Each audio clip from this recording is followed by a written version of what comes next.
Nick, let's bring it closer to home.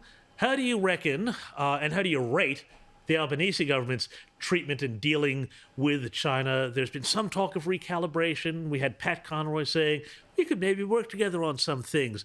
Malcolm Davis just said that's a bad idea. What do you reckon? I think it's a very bad idea. And I think on the whole, the Albanese government has been first class on foreign policy. You can't hardly fault them. And I thought that the Albanese's reaction this week when China issued its list of 4 demands, we don't react to demands, was exactly the same. Exactly the right argument, and let's hope they can keep that backbone strong.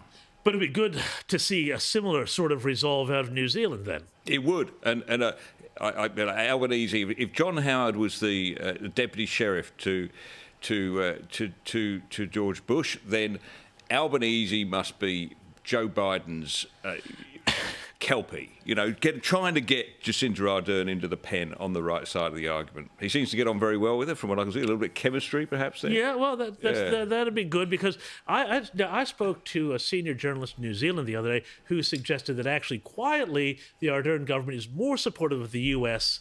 than they are publicly. Do you think that there's any possibility that that is happening, or is that not your read? Well, they have to be in the end. I mean, they rely on the US for their support through the ANZUS agreement, as do we.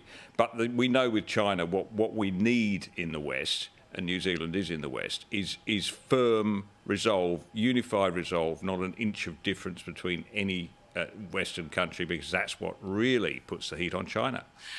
So looking at this, do you think that we might see then New Zealand eventually, if things start to get too hot, which way do you think that they'll wind up falling? Well, you'd like to think they go with us, but you want them to do something about their military, don't you? I mean, where are they going to go with it? The Greens in this country think that New Zealand has exactly the right kind of military force, the one they want to emulate. So that tells you all you need to know about it.